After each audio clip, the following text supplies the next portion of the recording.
Hello everyone, সবাই কেমন আছো? আমি প্রথমেই তোমাদের কাছে মাপ চেয়ে রাখতেছি, কারণ আমি 5-6 দিন ধরে কোনো কন্টেন্ট আপলোড করতে পারিনি। তার জন্য আমি আজকে আপলোড করব। আর কেন আপলোড করতে পারিনি এটা ভিডিও শেষে তোমাদেরকে বলে দিব।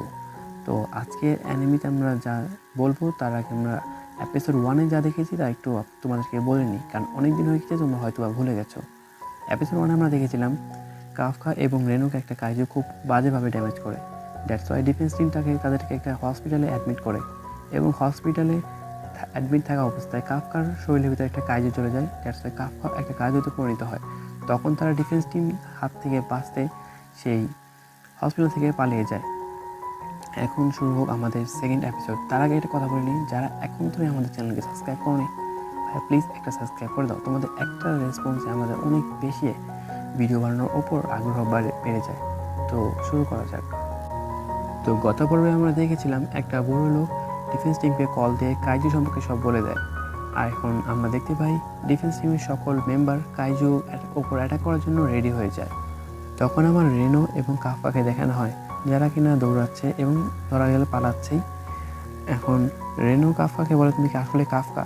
তখন কাফকা বলে, হ্যাঁ এটা আমি। তখন আমরা দেখতে পাই কাফকার ঘাড়ের উপর দিয়ে কিছু কাইজু আকারে মাথা বের হচ্ছে, এবং তার মুখ দিয়ে একটা কাইজু বের হয়ে একটা বাঘাইকে খেয়ে নেয়।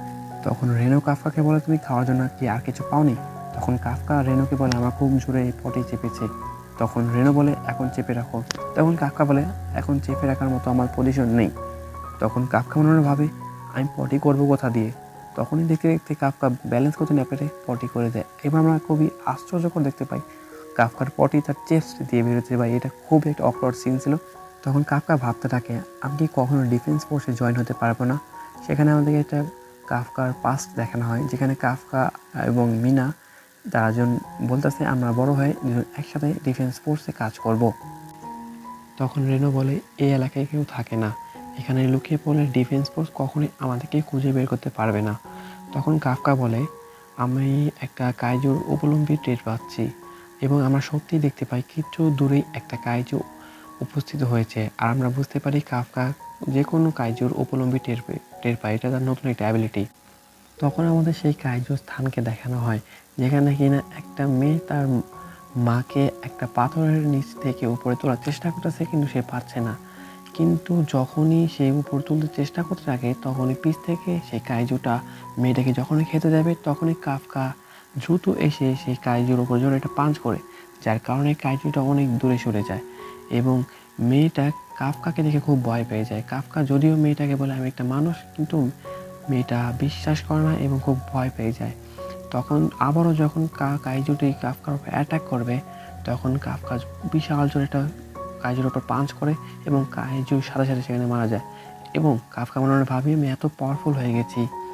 তখন ওই মেয়েটি আবারও কাফকাকে দেখে খুব ভয় পেয়ে যায়। তখন কাফকা রেনোকে বলে, ওকে নিয়ে হসপিটালে চলে যাও। তখন কাফকা চলে যেতে থাকে।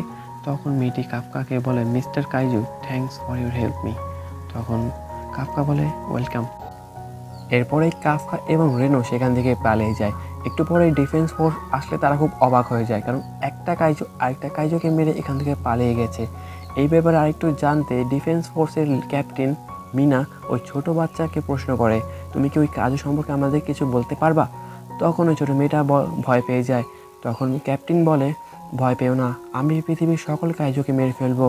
তখনই ছোটো মেয়েটা খুশি হয়ে যায়। কিন্তু একটু পরে ছোটো মেয়েটা বলে, আপনি সকল কাইজুকে মেরে ফেলেন, কিন্তু ওই ভালো কাইজুটাকে মারেন না, যে আমার মাকে বাঁচিয়েছে।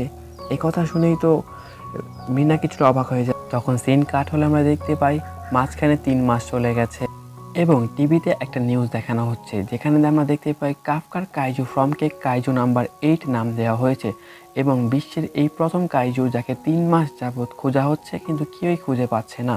তখন রেনোকে ক্লিনিং টিমের একজন মেম্বার 2টা লেটার দেয় আর বলে, ডিফেন্স ফোর্স থেকে তোমাদের রেজাল্ট শিট দেওয়া হয়েছে। তখন রেনো দেখতে পায় সে পাশ করেছে, এবং একটু পর সে দেখতে পায় কাফকাও পাশ করেছে। তার জন্য সে দৌড়ে কাফকার কাছে চলে যায়, এবং সে দেখতে পারে কাফকা তার কাইজু ফর্মে খাবার খাচ্ছে, যার জন্য রেনো জোরে একটা কিক মারে তার শরীরে। তখন কাফকা বলে, তুমি আমাকে মারলে কেন? তখন রেনো বলে, তোমার শরীরের দিকে খেয়াল করো, তুমি এখনও কাইজু ফর্মে আসো। তখন কাফকা বলে, সরি। তখন কাফকা তার রিয়েল বডিতে চলে আসে, কিন্তু তখন রেনো বলে, তোমার কি মজা মনে হচ্ছে? তখন কাফকা বলে, কি হয়েছে? আমি তো ট্রান্সফার হয়ে গেছি। তখন রেনো বলে তোমার ফেস এখন তোরই কাইজুর মতো আছে। তখন কাফকা সেটাও ঠিক করে নেয়। তখন রেনো কাফকাকে তার রেজাল্ট শিট দেখায়। কাফকা তখন বেশি একটা খুশি হয় না। রেনো বলে তুমি খুশি হওনি কেন? তখন কাফকা বলে আমি প্রত্যেকবারই এই টাইমে ফার্স্ট এক্সাম পাস করি, কিন্তু সেকেন্ড এক্সামে আমি ফেল করি। তখন রেনো বলে তোমার এই নিয়ে খুব গর্ব তাই না? এখানে সিন কাট হয়ে যায়। পরের দিন কাফকা এবং রেনো ডিফেন্স ফোর্সের ইচিকাওয়া বেসে চলে যায়, যেখানে তাদের সেকেন্ড এক্সামটা হবে। তখন একটা মেয়ে কাফকাকে বলে এই আঙ্কেল তোমার গাড়িটা সরাও। তখন কাফকা বলে আমাকে আঙ্কেল বলছো কেন? আমার বয়স মাত্র 32 বছর। তখন মেয়েটা বলে আঙ্কেল তো হলা। তখন কাফকা বলে আমি গাড়ি সরাবো কেন? আমি এখানে পার্ক করছি, আরও জায়গা আছে, তুমি সেখানে পার্ক করো। তখন মেয়েটি বলে আজকে আমার লাকি নাম্বার 5, তাই আমি এখানেই গাড়ি পার্ক করব। এই কথা শোনার পর কাফকা খুবই রেগে যায় এবং সে না বলে দেয়। তখন মেয়েটি বলে তুমি যখন রাজি হচ্ছ না আমাকেই করতে হবে। তখন মেয়েটি তার জামা খুলতে শুরু করে এবং এ দেখে কাফকা খুবই ব্লাশিং করতে থাকে এবং বলতে থাকে আমি এইসব দেখতে পারবো না। তখন ওই মেয়েটি তার কাপড় খুলে ফেলে এবং আমরা দেখতে পারি মেয়েটির শরীরে একটা ডিফেন্স টিমের স্যুট আছে। মেয়েটি তখন কাফকার গাড়ির সামনে যে এক হাত দিয়ে সেই গাড়িটি তুলে ফেলে এবং ছুঁড়ে ফেলে দেয়। তখন কাফকা আর রেনো খুব অবাক হয়ে যায় এবং রেনো মেয়েটাকে বলে তোমার নাম কি?